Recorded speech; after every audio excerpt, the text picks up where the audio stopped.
Bonjour mes chers élèves de 3e. Bon, j'espère que vous avez passé de bonnes vacances, enfermés certes. Mais voilà, il faut reprendre. Donc on attaque la semaine numéro 3 dans le plan de travail avec donc quelques objectifs et pas des moindres. C'est finalement une des leçons de chimie les plus importantes de cette année. Alors à part l'atome, et suite à l'atome d'ailleurs, on va faire quelques rappels. Donc là aujourd'hui on va parler des ions, donc on va voir ce que c'est, et c'est vraiment très très très important en chimie. Alors pour commencer justement, quelques rappels. Alors avant les vacances, on avait vu qu'un atome était formé, donc, et ça je pense que vous avez à peu près tous compris, qu'un atome est formé d'un noyau avec des électrons qui tournent autour. Le noyau est formé de protons et de neutrons. Donc le noyau est positif et les électrons sont négatifs. Et on a vu qu'un atome était électriquement neutre, c'est-à-dire qu'il devait y avoir autant de charges négatives, les électrons, que de charges positives, les protons. Voilà. Sinon, c'est déséquilibré. Et ça va être justement le thème d'aujourd'hui. On avait vu aussi que dans le tableau périodique qui est ici en bas, les atomes se présentent. Alors, il y a plusieurs moyens de l'écrire. Là, je vous ai mis donc l'atome avec X, le nombre de nucléons en haut A, le nucléon c'est donc proton plus neutron, et le numéro atomique Z qui donne donc sa place dans le tableau périodique. Donc le premier atome c'est l'hydrogène, numéro 1, deuxième atome l'hélium, lithium, beryllium. Alors je vous avais dit en classe qu'il y avait des phrases pour retenir ces deux premières lignes, même si vous n'avez pas du tout à les retenir vous, mais bon, c'est quand même des phrases qu'on se passe de chimiste en chimiste, donc je vous les redis. Donc pour retenir la deuxième ligne, c'est Lilibect, bien chez notre oncle Ferdinand Nestor. Et pour la troisième ligne, c'est Napoléon mangea allègrement 6 poulets sans claquer d'argent. Voilà. Les petites phrases mnémotechniques qu'on utilise pour retenir les trois premières lignes de ce tableau-là. Mais encore une fois, vous en troisième, vous n'avez pas du tout à retenir ça. Voilà, c'est juste pour vous parler un peu de ce qu'on fait entre chimistes. Alors voilà la base qu'il faut maîtriser, donc cette structure de l'atome, et donc bien comprendre que les électrons sont négatifs, pour aujourd'hui, ça va être très important, et que ces électrons, ils vont pouvoir se détacher de l'atome. Donc voilà, c'est ce qu'on va parler aujourd'hui. Cette vidéo d'aujourd'hui elle va être un petit peu longue parce qu'il y a deux parties et c'est une grosse partie de la chimie justement, donc c'est d'autant plus compliqué de le faire à distance. Mais bon, on va essayer. Donc partie numéro 1, je vous montre cette bouteille. Donc une bouteille d'eau dont vous reconnaissez la marque, tous évidemment, que vous avez tous déjà tenu entre vos mains. Et quand on regarde l'étiquette de cette bouteille, on s'aperçoit que derrière il y a un petit tableau. Donc l'analyse en milligrammes par litre, l'analyse de quoi? De l'extrait sec à 180 degrés, donc on a fait chauffer l'eau, elle s'est évaporée à 100 degrés et on a chauffé le résidu jusqu'à 180 pour garder que les minéraux qui se trouvaient dans cette eau. Donc on lit quoi? On lit qu'il y a du calcium, alors d'ailleurs je vais agrandir le tableau, on lit qu'il y a du calcium, Ca2+, 68 mg par litre, du magnésium, du sodium, du potassium, de la silice, des bicarbonates, des chlorures, des sulfates, des nitrates et des fluors. Bon. Alors pour les bébés, il se trouve qu'il faut qu'il n'y ait pas du tout de nitrate, il faut que ce soit inférieur à 1, et c'est ça qui fait que l'eau est bonne à boire pour les bébés, parce que les nitrates c'est vraiment pas bon pour la santé. Alors nous, ce qui va nous intéresser aujourd'hui, c'est ces ions là, avec des charges. Donc vous voyez, ça c'est l'atome de calcium. Nous, jusqu'à présent, l'atome de calcium, on l'écrivait Ca, sans rien autour. Et bien là, il se trouve qu'à partir d'aujourd'hui, il va y avoir des charges. Ca2+, le magnésium, c'est pareil, on l'écrivait Mg. Et là, on y a rajouté 2+. Si on va de l'autre côté, parce que là, il y a quand même une séparation qu'on voit, c'est pas pour rien, c'est parce que là, de l'autre côté, c'est négatif. Donc l'ion hydrogénocarbonate, qu'on appelle HCO3-, il a un moins. Alors moins, c'est en chimie, je vous ai toujours dit, s'il n'y a rien après, ça veut dire qu'il y a un 1 ici. Mais on ne le met pas, parce qu'en chimie, les 1, on les met jamais. Donc là, moins 1, pareil, Cl-, ici, là, ça veut dire que c'est Cl-1. Là, c'est le sulfate, SO4-. Bon, voilà. Donc en fait, on s'aperçoit que finalement, il y a des atomes qui se retrouvent chargés soit positivement, ici, soit négativement, ici. Et bien ces atomes-là, on ne va plus les appeler des atomes, mais on va les appeler des ions. Voilà, comme ça s'écrit. Alors comment ça se fait que ça existe, ça, et comment on les fabrique, ces ions? Parce que ces ions, ils sont vitaux. Hein. Si dans l'eau, il n'y avait pas de calcium, de magnésium et de sodium, ben, ça ferait longtemps qu'on serait mort. Hein. Parce que par exemple, le potassium, c'est ce qui fait que le cœur bat à la bonne vitesse. Le magnésium, c'est ce qui fait qu'on n'est pas trop fatigué. Le calcium, c'est ce qui fait que nos os sont en bonne santé, hein, et qui sont bien durs.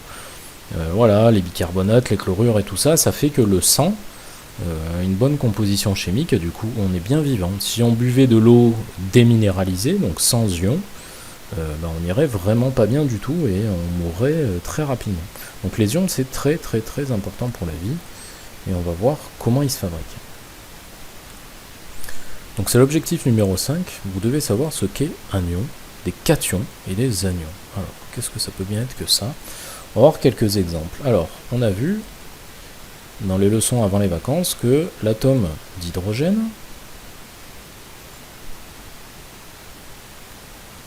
donc son symbole c'est H, il avait donc comme numéro 1, c'est le premier atome du tableau périodique, et donc il a un proton et un électron. Donc si je le dessine, on va dessiner le proton ici, au milieu, et si je fais d'une autre couleur, un électron, en bleu par exemple, il a un électron qui lui tourne autour. Bon, ok. Donc là, lui, hop, il tourne autour de son proton, et tout va bien. Donc ça, c'est négatif. Et ça, c'est positif. Bon, ok.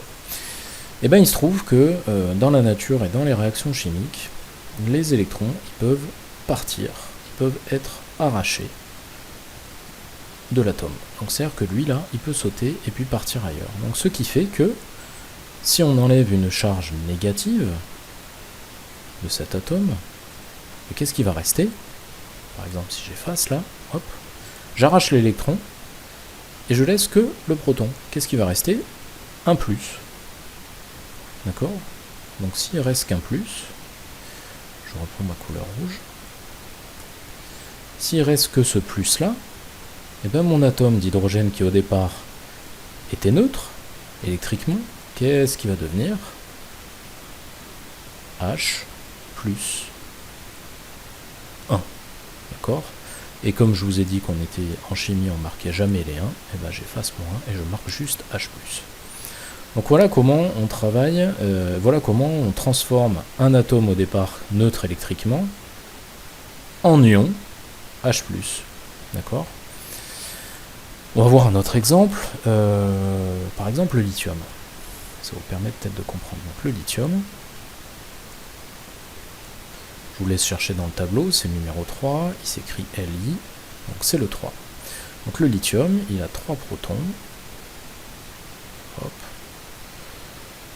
Voilà, il y a 3. Alors, voilà, ce qu'on va faire, c'est que les protons, je vais les dessiner avec des plus.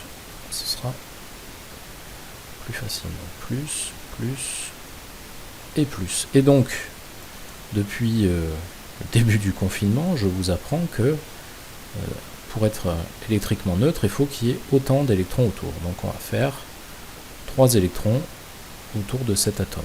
Donc ces électrons-là, ils se baladent autour, il n'y a pas de souci.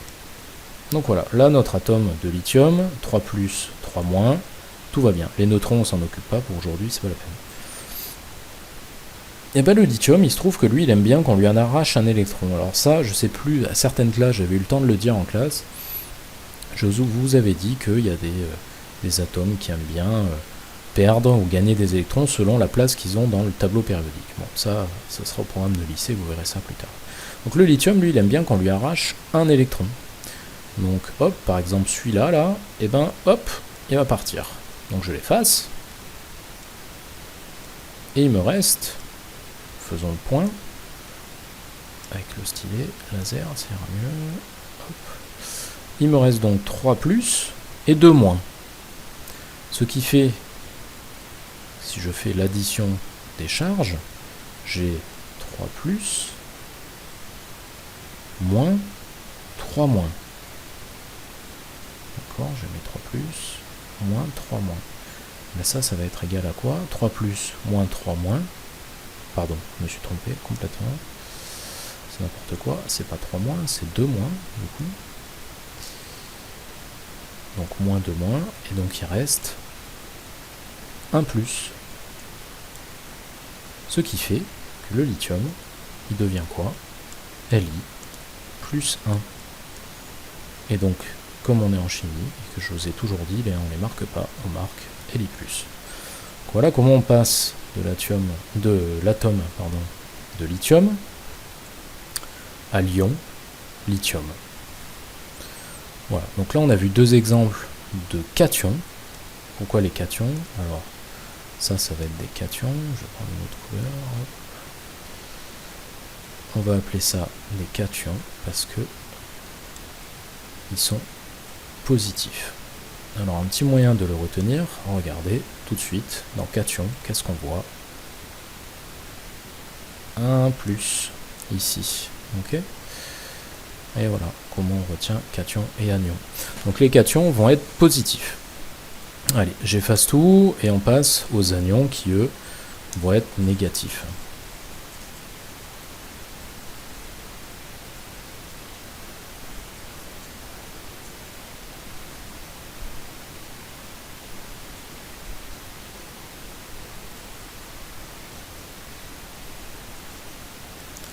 Alors les négatifs, on va prendre comme exemple le fluor. Alors le fluor,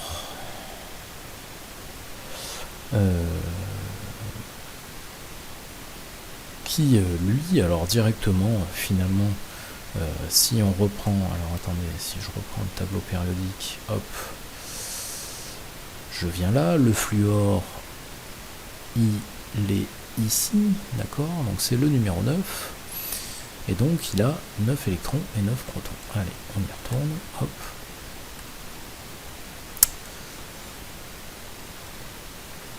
Et donc je peux écrire que, alors là je vais pas m'amuser donc le fluor 1 c'est le numéro 9, ok, il a 9 plus, 9 moins, ça on va pas le refaire à chaque fois. Ce que je peux vous dire c'est que le fluor il aime bien qu'on lui ajoute, excusez-moi, qu'on lui ajoute un électron. Le fluor, il est très électronégatif. Ça veut dire qu'il adore les électrons. Et donc lui, il va avoir tendance à vouloir récupérer des électrons. Donc ça fait que s'il a un électron qui se balade autour de lui, là, il va faire « Ah bah tiens, viens me voir ». Et donc du coup, il va se transformer très facilement en, si on rajoute une charge moins, en F moins 1. Parce qu'on lui a rajouté un électron, d'accord? Et vu qu'on est en chimie, encore une fois, toujours pareil, on enlève, pardon, j'ai tout effacé, bon, on lui enlève un électron, et donc du coup, ce qui fait que le fluor, j'arrive pas à écrire, le fluor qui au départ était électriquement neutre, devient négatif. Alors un autre exemple, l'oxygène encore. L'oxygène, lui, c'est un peu pareil, donc c'est O, hein, il a 8 protons, 8 électrons, et bien lui, l'oxygène, il aime bien qu'on lui rajoute. Ça, vous pouvez pas le savoir, hein, c'est des choses que nous, chimistes, on connaît, que vous finirez par connaître. L'oxygène, il aime bien qu'on lui rajoute 2 électrons, donc lui, il se transforme en O2-. Et donc ça, c'est ce qu'on appelle les anions. Les anions, ce sont des ions négatif. Donc ce qu'il faut vraiment retenir, c'est que des électrons, c'est négatif. D'accord? Donc si on rajoute des charges négatives, ça devient négatif. Si on enlève des charges négatives, ça devient positif. Voilà ce qu'il faut vraiment retenir pour comprendre ce que c'est des ions. Et la seule chose qu'on peut enlever ou rajouter à des atomes, c'est des électrons. C'est-à-dire ce qu'ils ont autour. Voilà. Allez, on accélère parce que la vidéo fait déjà 15 minutes et c'est très long. Donc, on continue. Et je vais effacer tout ce que j'ai mis. Hop. Donc pour récapituler, un ion provient d'un atome qui a perdu ou gagné un ou plusieurs électrons. Il y a deux familles, les anions négatifs et les cations positifs. On voit le plus dans le T. Là, hein, je vous ai montré tout à l'heure pour retenir. Par exemple, encore un autre exemple, le chlore, s'il gagne un électron, il devient Cl-. Peu importe le nombre d'électrons ou de protons qu'il a, en fait, il gagne un électron, donc il devient négatif.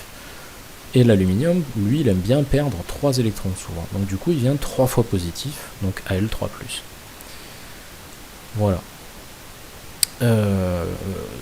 Pourquoi on vous fait faire ça cette année? Parce que vous devez connaître quelques tests de reconnaissance de ces ions. Parce qu'il se trouve que certains ions sont très colorés quand ils sont dans des solutions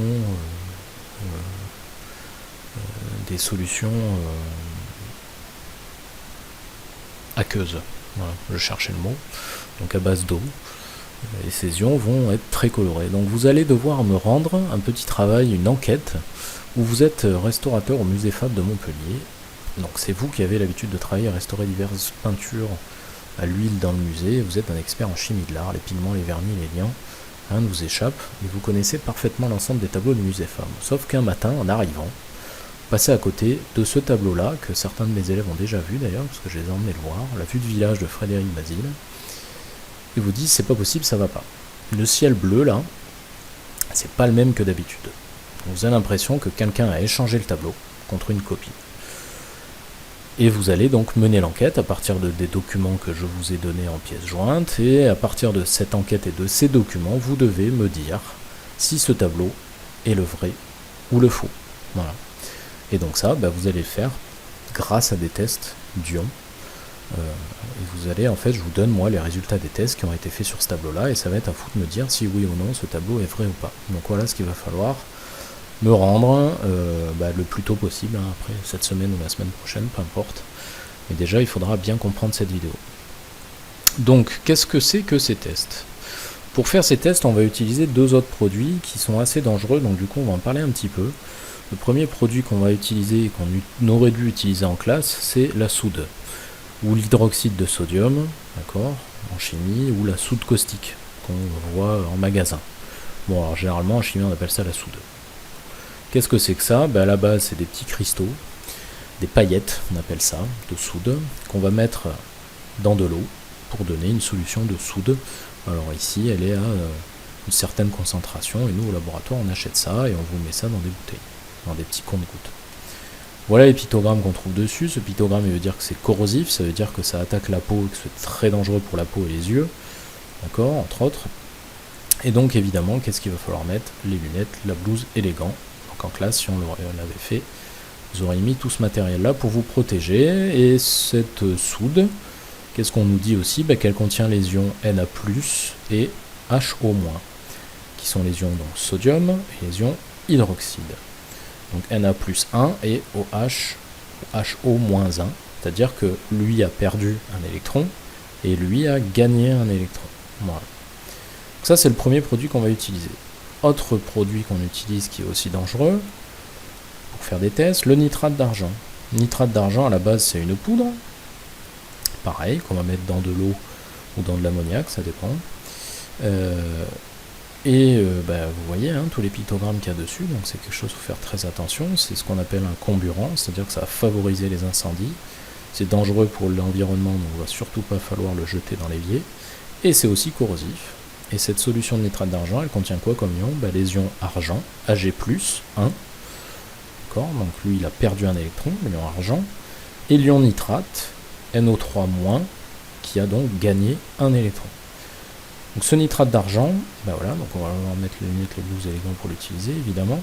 Et ce nitrate d'argent, il craint la lumière, c'est pour ça que on le met dans des bouteilles marron, parce qu'il se trouve qu'avec les UV de la lumière, il va se transformer alors en plusieurs choses différentes, et donc du coup on va le voir par la suite, parce que c'est ça qui est en fait un dérivé de ce produit là qui était utilisé pour faire les photos argentiques à l'époque, que vous n'avez pas connu vous, mais que moi oui. Donc voilà, on va utiliser ces 2 produits pour faire quel test?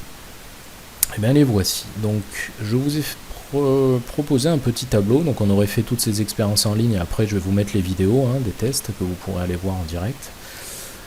Donc en 3e, vous devez être capable de proposer une expérience, de l'interpréter pour déterminer la présence d'ions en solution. Des tests par précipité. Précipité, ça veut dire que il va se former une poudre dans une solution d'eau en fait. Donc par exemple, si je prends le premier test, vous devez savoir que l'ion cuivre Cu2+, donc qui a le cuivre qui a perdu 2 électrons, se détecte dans une solution grâce à de la soude.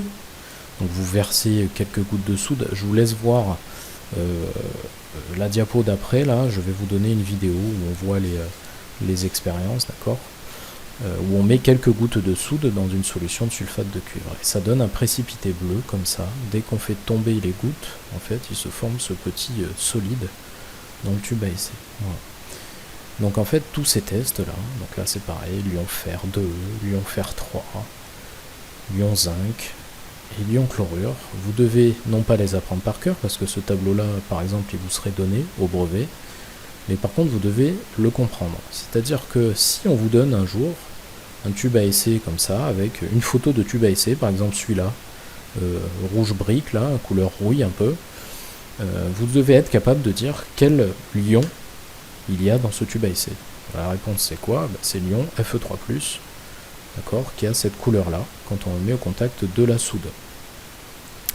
Donc attention, les 4 premiers tests sont faits à la soude. Donc le cuivre, le fer 2, le fer 3, donc Fe2+, Fe3+, vous avez vu, le fer, c'est le même atome de fer, mais il a perdu ici que 2 électrons, et là il en a perdu 3. Donc il y a des atomes comme ça qui peuvent perdre ou gagner un ou plusieurs électrons, hein. Ça dépend des atomes, il faut faire attention. Ils n'ont pas la même couleur du coup. Celui qui a perdu 2 électrons, il est vert, celui qui a perdu 3 électrons, il est orange. Donc ces 4 tests-là sont faits à la soude, et le dernier est fait au nitrate d'argent. Alors c'est intéressant, ce précipité de chlorure d'argent ici, parce que ce chlorure d'argent que vous voyez en poudre ici, c'est ce qui a été mis sur les plaques photo il y a très longtemps. Les premières photographies étaient faites comme ça. Pourquoi? Parce que ce chlorure d'argent qui est blanc au départ, une fois qu'on le met à la lumière, il devient tout noir. Donc ce tube à essai, vous voyez déjà il commence à être gris ici. Si on le laissait complètement à la lumière pendant une petite heure, en plein soleil, il serait devenu tout noir. Et c'est comme ça que fonctionnaient les premières photographies argentiques. C'est pour ça qu'on appelait ça l'argentique. Avant le numérique, il y a eu les photos argentiques, elles fonctionnaient grâce à ce précipité-là. Voilà, donc on obtenait ce précipité en faisant réagir du nitrate d'argent et des ions chlorure Cl. Bon, je vous laisse regarder tout ça à tête reposée. Encore une fois, ce tableau, il n'est pas à prendre. C'est un tableau qu'on vous fournirait si vous en aviez besoin lors d'un examen. Voilà. Par contre, au lycée, je pense qu'il va falloir maîtriser ça. Alors voilà, pour voir toutes ces expériences, parce que faut quand même plutôt aller voir des vidéos pour voir ce que ça donne en vrai. Donc allez voir celle-ci, les liens je vais les mettre dans la description de la vidéo. Donc allez voir cette vidéo pour voir ce que ça donne quand on fait le test en classe. Et si pour vous tester, vous pouvez aller faire l'animation donc sur le site PCCL, que vous avez l'habitude de travailler, où là vous allez devoir tester des solutions et répondre à un petit questionnaire pour dire quel type d'ion il y a dans les solutions que vous testez. Voilà, je ne dis pas plus, je vous laisse regarder et re-regarder la partie numéro 1. C'est vraiment très important, il faut que vous maîtrisiez ces tests des ions et savoir ce que c'est qu'un ion. Voilà.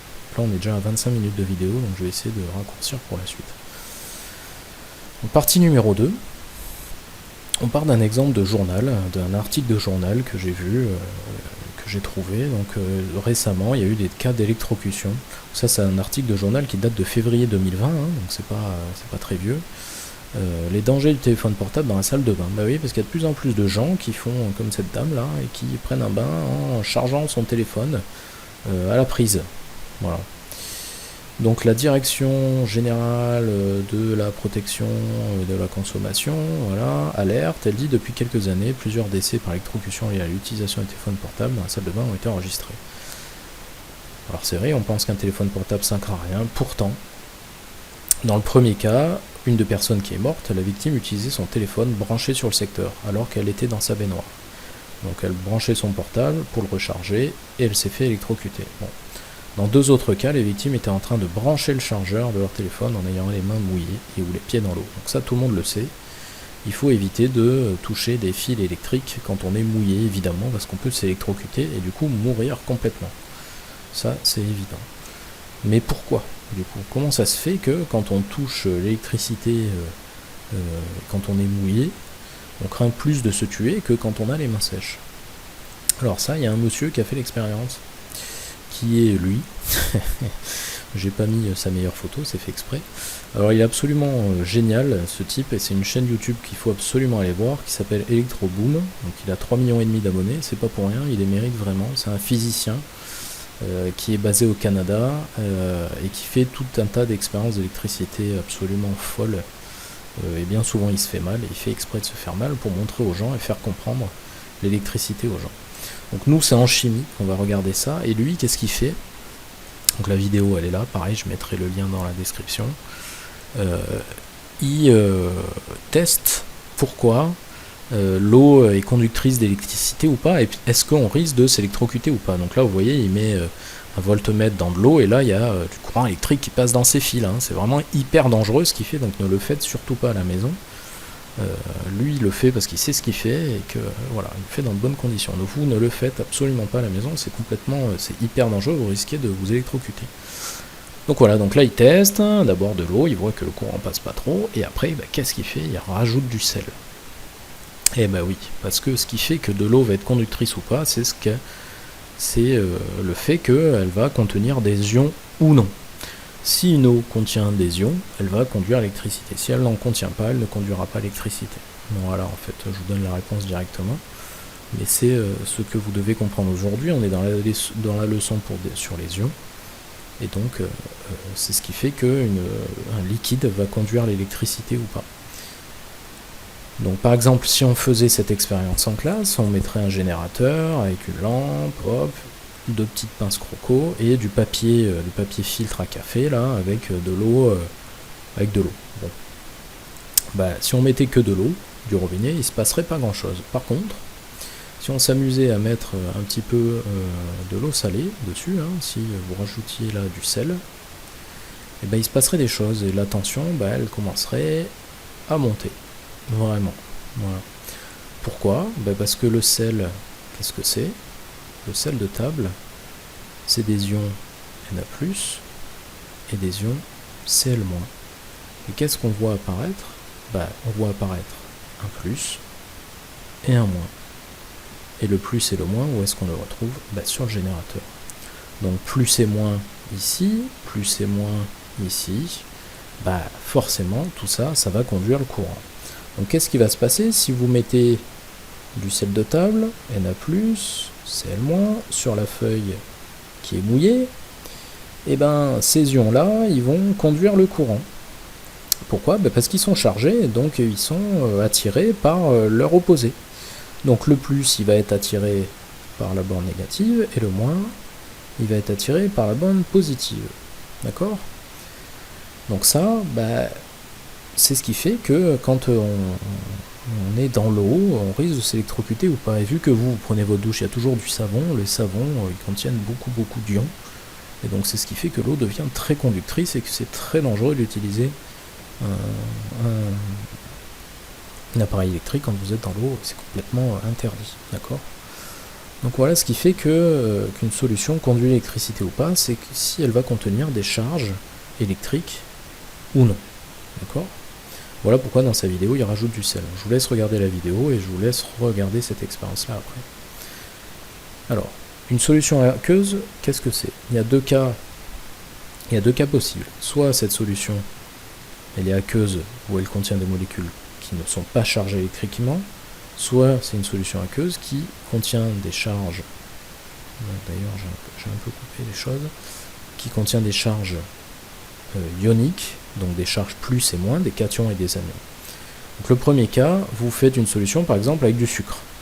Le sucre, c'est pas chargé, c'est du saccharose, et le saccharose n'est pas un ion, c'est une molécule qui va se répartir dans l'eau comme ça, mais il n'y a pas du tout de charge électrique. Donc cette solution aqueuse, elle ne craindra rien. Dans une telle solution, il n'y a que des molécules et des particules électriquement neutres. Ok. Deuxième cas, une solution ionique, donc par exemple on va mettre du sel dans l'eau, on verra la diapo d'après, et donc là, il y aura des plus, des moins, des plus, des moins, d'accord, des plus, des moins, et tout va bien. Mais il y aura, attention, autant,